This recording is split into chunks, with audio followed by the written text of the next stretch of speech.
Welcome to Binge Watchers, where we talk about the stories and characters we love and the shows they live in. My name is Ron, and let's talk about Season 2 of Vikings. For a lot of people, when they heard about Vikings for the first time, they felt it was just kind of a weird attempt by the History Channel to stay relevant. And because in the last few years, any show that has swords or horses in it gets compared to Game of Thrones, a lot of people took the approach of, stop trying to be Game of Thrones. God, you're not Game of Thrones. Game of Thrones is the fucking best. You're not Game of Thrones. Stop trying to be Game of Thrones. And then Vikings was like, guys, listen, I'm not trying to be... Just watch the show, okay? This is like historical fiction. Game of Thrones is fantasy. Why are we even having this discussion? And then it turned out that Vikings was actually pretty damn good. You can find the review I did for Season 1 up in the cards thing, but I do warn you, that is an old video. Season 2 of Vikings continues to follow Ragnar Lothbrok as he pretty much tries to make life better for everyone around him. He wants people to stop dying, he wants land that his people can farm, he wants peace.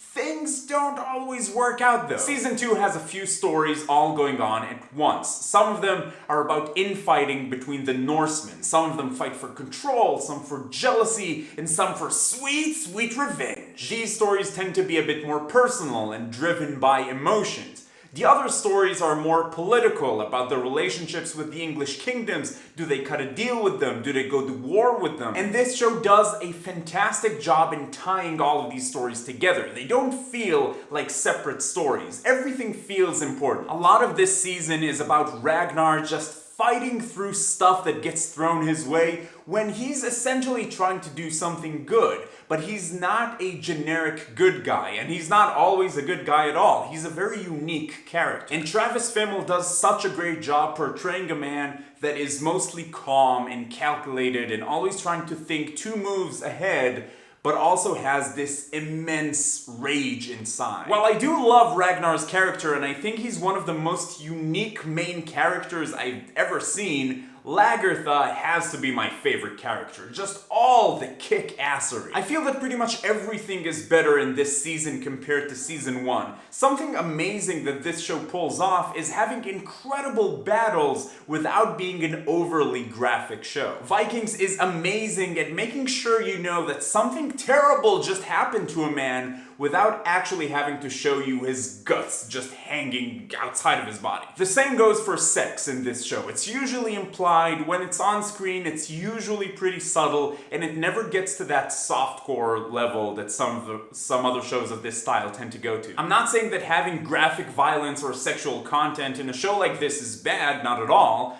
I'm just saying that I like that Vikings doesn't feel it has to do things a certain way just because other shows do. One of my favorite things about this season is the constantly changing relationship between Ragnar and King Horik. They are so amazingly different from one another, and in a lot of ways they represent 2 very distinct ways of following a set of beliefs. Ragnar is a practical man. He believes in tactics and careful decision makings, but he also believes in the rule of law and respecting the gods. King Horik, on the other hand, believes that everything is already fated. He shrugs off any responsibility for a bad choice as this was simply fated by the gods. If Horik orders his men to charge into battle with a poor strategy and that causes a lot of them to die on the battlefield, it was simply fated by the gods. It's not my fault. It was always meant to happen this way. Ragnar does believe that people are responsible for their own actions, but he also still believes in the gods.